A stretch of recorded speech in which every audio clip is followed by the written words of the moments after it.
श्रेयो हि ज्ञानम अभ्यासात् ज्ञानाध्यानम विशिष्यते। ध्यानात् कर्म फल त्यागात् शांतिरनंतरम। भगवान कहते हैं अभ्यास करें। अभ्यास का मतलब कुछ समझे नहीं, मर्म जाने नहीं अभ्यास का। खाली जबरदस्ती माला जपे जा रहे हैं, जपे जा रहे हैं, जपे जा रहे हैं, पूजा किए जा रहे हैं, उसका तत्व क्या है नहीं जाने। उस अभ्यास से ज्ञान श्रेष्ठ है, उसका मर्म जानना श्रेष्ठ है। और ज्ञान श्रेष्ठ, ज्ञान से भी फिर उसके स्वरूप का ध्यान श्रेष्ठ है। पहले तो बिना जाने कर रहे हैं, उससे तो अच्छा फिर जानना श्रेष्ठ है, और जानने के बाद उसका सब विचार करना, समझना, ध्यान करना श्रेष्ठ है।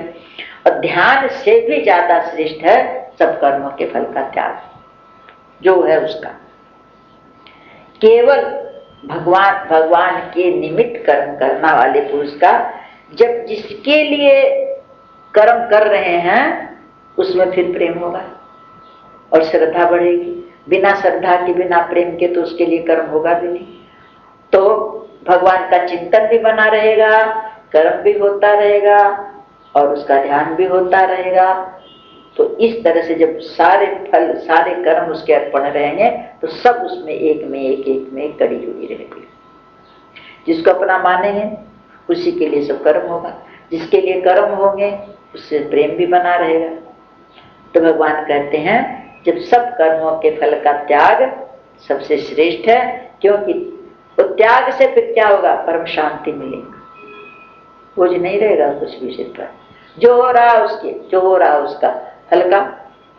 अच्छा एक बात और है तो सब उसका ही, बोझ उसी पर है, मनुष्य समझता नहीं। और एक देहात का आदमी था, रेलगाड़ी में पहले बैठा था बेचारा, तो अपनी वो गठरी जो थी सामान की उसको सिर पर लेके बैठा था। तो किसी ने कहा बाबा रख दो इसको, सिर पर क्यों लिए बैठे? बोले गाड़ी पर वैसे ही मेरा बोझ पहले ज्यादा हो गया, गठरी का है, इसका भी बोझ क्यों रखो गाड़ी पर। अब वो कहाँ है बोझ उसका, सिर पर लाद रखा तभी बोझ तो गाड़ी पर ही है। तो इस सारे संसार के भगवान रूपी गाड़ी में हम सब बैठे हैं, बोझ सारा भगवान के ऊपर है, लेकिन मनुष्य सारा बोझ अपने सिर पर लिए है सब भगवान पर। गुरु जी एक बात सुना रहे थे, मनुष्य की ये हालत है, एक बेटी का ब्याह करना है तो महाराज बड़ी चिंता हो रही है, ब्याह करना है, बड़ी चिंता हो रही है, भाई सब ठीक हो जाएगा, भगवान सब करेंगे। लेकिन महाराज बात तो है भगवान तो करेगा, मगर बहुत चिंता, बहुत चिंता। अब जब बेटी का ब्याह हो गया तब आया तो महाराज भगवान की कृपा से सोच नहीं आओ ब्याह बेरो ही वहीं पट्टे हो, भगवान की कृपा से आओ, आपका वथा जी की बात है, एकदम कुछ पत्र को लाके भगवान आप ही सब कुछ कर दियो। चलो अब फिर दूसरी बेटी ब्याह नहीं हुई, फिर वही चिंता, फिर वही कष्ट, फिर ये भूल जाता है कि भगवान जब किए थे तो अब क्यों नहीं करेंगे, वही भगवान अब भी कहीं चले थोड़ी गए हैं। लेकिन मनुष्य विश्वास करता है नहीं, ऊपर ऊपर से बोलता है। तो भगवान कहते हैं जो मेरे पर सब कुछ छोड़ देता है फिर वो चिंता नहीं करता, शांति को प्राप्त हो जाता है। जो हो रहा कर रहा। वो द्रौपदी कथा जानता है इसकी, भीष्म पितामह के पास जब गया दुर्योधन, और जा करके बहुत उलाना दिया कि आप युद्ध हमारी तरफ से कर रहे हैं तो क्या भला होने का, विजय होने की चाहते हैं, इतना कई दिन हो गए आपको, अभी एक पांडव को भी आप नहीं मार सके, तो आपके मन में कपट है। बहुत बुरा करा था भीष्म पितामह को दुर्योधन ने, तो भीष्म पितामह को भी भाव आ गया, उन्होंने 5 बाण निकाल के रख दिए कि कल इन बाणों से पांडवों का वध करो, कल शाम तक उनका वध कर दूंगा। अब ये बात तो गुप्तचर रहते ही थे, इधर उधर सब पहुंच गए पांडव शिविर में, अब तो खलबली मच गई सबको। तो भगवान गए अर्जुन के पास, अर्जुन तो शराका मार के सो रहा था, नाक बज रहा था उसका, अब भगवान को तो नींद नहीं। गए शिविर में, जाके जगाया, पार्थ क्या बात है, सो रहे हो? बोले हाँ। तुमने सुना नहीं भीष्म पितामह ने जो प्रतिज्ञा की है? बोले सुना है। तो फिर तुमको नींद आ रही है, बोले आप जग रहे हो ना, मैं क्यों जगूं, आप जग रहे हैं। जब आप जग रहे हैं तो मेरे को क्या चिंता, मैं तो सो रहा हूं। अब वहां से चले भगवान, यहां तो कोई फर्क नहीं है, द्रौपदी के पास गए और उन्होंने भीष्म पितामह ने दुर्योधन से कह दिया था कि सवेरे मध्याह्न से उठो, उसके पहले अपनी पत्नी को भेज देना, मैं उसको सौभाग्यवती का आशीर्वाद दे दूंगा। ये बात में पहुंच गई, भगवान गए द्रौपदी के पास, द्रौपदी उठ। ये नहीं पूछती थी द्रौपदी और अर्जुन भगवान से ये नहीं पूछते थे कि ये काम क्यों, ये नहीं पूछते थे, बस जो किया बस। वो जो आता है ना कि जब युद्ध शुरू होने का था तो चिड़िया के बच्चे अंडे पड़े थे, तो अर्जुन के सामने, अर्जुन के रथ के सामने भगदत्त का हाथी आया, बड़ा भारी घंटा था उसका, बहुत बड़ा, सबसे बड़ा हाथी था संसार में वो। भगवान ने अर्जुन से कहा अर्जुन घंटे में बाण मारो, तो ये नहीं पूछा कि महाराज घंटे में बाण मारने से क्या मतलब, भगवान के मुंह से शब्द निकला और बाण छूटा घंटे पर, और वो घंटा टूट के अंडों के ऊपर गिरा। इतना भारी घंटा था कि आधा नीचे लग गया।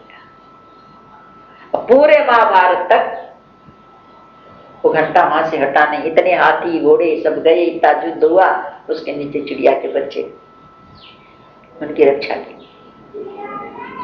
और वो चिड़ा चिड़ी वहीं पर बैठे रहे पेड़ पर इतना दिन तक, चौं चौं करते रहे बच्चों के लिए। अर्जुन द्रौपदी कभी ये नहीं पूछते थे कि क्यों ये शरणागति है, बस यंत्र कभी नहीं पूछता कि इधर चलो कि इधर चलो। द्रौपदी उठ गए, मेरे पीछे पीछे आ जाए, ये नहीं पूछा कहां, पीछे पीछे आ जाए।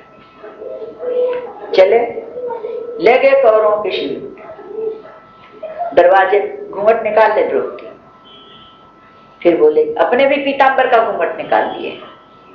फिर जब द्रौपदी चली तो बोले द्रौपदी ये चप्पल तेरी मेरे को दे दे, इसकी जूतियों की तेरी आवाज से पहचान लेंगे कोई।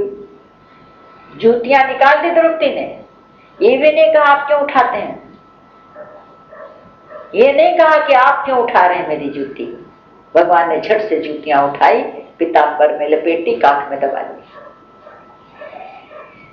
और भगवान ने बता दिया कि ऐसे ऐसे जा करके बैठ जा और बोलना नहीं, जब समाधि खुलेगी तब प्रणाम करना। और खुद कुटिया के बाहर, खेमे के बाहर बैठ गए, जूते दबाए, घूंघट निकाले, वहीं बैठे, पीतांबर का घूंघट निकाले, और जाकर के द्रौपदी बैठ गई। और जब उन्होंने हरिओम का उच्चारण किया तो द्रौपदी ने प्रणाम किया, अखंड सौभाग्यवती हो। फिर झट से द्रौपदी ने घूंघट उठाया, पितामह ये अभी जो शब्द बोले ये आपका सत्य है कि वो 5 बाण सत्य हैं। भीष्म पितामह तो चौंक गए, अरे द्रौपदी तू? बोले हाँ। पहले बता तेरे को लाया कौन है, आई कैसे, और जो तेरे को लाया वो कहाँ है, पहले उसको बता। इशारा किया, बाहर बैठे, उठ के गए भीष्म पितामह। जब भीष्म पितामह गए तो उठ के खड़े हुए भगवान, प्रणाम करने को जब हाथ किया, प्रणाम करने लगे तो जूती निकल के गिरी। धन्य महाराज, जिसकी जूतियां धो रहे हो, पीठ पट में लपेट करके, कांख में दबाए हो, उसको कौन नाश कर सकता है, उसका नुकसान कौन कर सकता है। तो बस ये शरणागति है। वो जो करता है उसकी इच्छा से, जो कर, वही बात आ गई, जो करता वो अच्छा करता है, जो करता वो हित के लिए करता है, जो करता मंगलमय है। वो किसी का अहित कर नहीं सकता। एक बार गुरु जी सुना रहे थे, सत्संग हो रहा था, बहुत बड़े महात्मा बोल रहे थे, उन्होंने कहा कि भगवान सर्वशक्तिमान है। तो एक आदमी उठ के खड़ा हो गया, बोले सर्वशक्तिमान नहीं है भगवान, एक शक्ति नहीं है भगवान में। तो सन्नाटा छा गया, पूरी जितने बैठे थे लोगों में सन्नाटा छा गया, और इतने बड़े महात्मा की बात और एक आदमी काट रहा है। तो सब उसकी तरफ देखने लगे। तो उन्होंने कहा भाई बता कौन सी शक्ति नहीं है? बोला वो किसी का बुरा कर नहीं सकते, ये शक्ति नहीं है उनके अंदर किसी का बुरा करने की। वो पूरा का पूरा मंगलमय है, जो करता मंगल करता, किसी का मंगल नहीं कर सकता। तालियां बज गई, धन्य भाई तेरे को। और इतनी हिम्मत इन लोगों के बीच में उठ करके बोलने की। तो भगवान किसी का अमंगल नहीं करते, मंगल ही मंगल करते हैं। ये विश्वास होना शरणागति है। जो करते हैं भगवान मेरा मंगल, वही मंत्री और राजा वाली बात, उंगली कटी भगवान जो करता अच्छा ही करता है। तो उसको तत्काल परम शांति मिल जाती है। जो अपने सिर पर बोझ लिए रहता है, कर्मों के फल का भी पता नहीं होगा, क्यों होगा ये होगा, तो उसको शांति कहाँ? और जो उसके ऊपर छोड़ दिया वो शांति। तो कहते हैं वो उसका ध्यान जो ये नहीं करता, कोई इच्छा कर्मों के फल की इच्छा नहीं रखता, तो सब मेरे अर्पण करता रहता है, तो फिर उसको कोई चिंता नहीं, उसका तो सब त्याग हो गया, तो परम शांति को प्राप्त हो जाता है। फिर अब भगवान बता रहे हैं, जो लक्षण बता रहे हैं मेरे भक्तों का क्या लक्षण। ये लक्षण ज्ञानियों में भी होना चाहिए, वो भी मेरे प्रिय है। अगर ये लक्षण जिसके अंदर आ गया वो मेरा प्रिय है। अब ये बोले भाई आप तो प्रिय लगते हैं भक्तों को, लेकिन आप प्रिय लगते हो अलग बात है, आपको प्रिय लगना ये बताइए, आपको प्रिय कौन लगता है? एक भक्त था, तो नारद जी उधर से निकले, तो वो बहुत अच्छा बहुत बड़ा भक्त था, भगवान की शरणागति था। तो नारद जी ने कहा भाई देखो मैं वहां से आ रहा हूँ, लिस्ट लाया हूं मैं एक ठो, जिनको भगवान प्रिय हैं, भगवान के भक्तों का लिस्ट है। तो बोला, वो सोचा देखे मेरा भी लिस्ट में नाम होगा, का नाम कहीं नहीं था। तो नारद जी ने कहा देखो तुम्हारा नाम तो है ही नहीं इसमें, चुटकी ले रहे थे, उनको परीक्षा कर रहे थे, तुम्हारा नाम तो भक्तों में है ही नहीं। तो बोले ठीक है मैं भक्त हूँ, कहा कि मेरा नाम होता। बोला तुमको दुख नहीं हुआ? बोला दुख क्यों होता, दुख होने का तो कोई सवाल ही नहीं, मेरे में है ही कहाँ भक्ति, मैं कहाँ भक्त हूँ जो मेरा नाम होता। फिर 2 दिन बाद फिर आए तो दूसरी लिस्ट लाए, बोले आज फिर लिस्ट लाया हूँ मैं। बोले महाराज पढ़ी थी ना उसने। बोले आज दूसरी लाया हूँ पढ़ो। तो सबसे ऊपर उसका नाम लिखा था। तो वो देखने लगा, बोला भाई देख उस दिन जो लिस्ट लाया था ना वो तो उनकी थी जिनको भगवान प्यारे हैं, आज वाली लिस्ट में जो भगवान को प्यारे हैं उनकी लिस्ट है, तो सबसे पहला तेरा ही नाम है। तो भगवान कहते हैं मेरे को प्यारा कौन लगता है, प्यारा कौन है बता। ये ज्ञानी हो चाहे भक्त हो चाहे कुछ भी ना हो, मेरा हो बस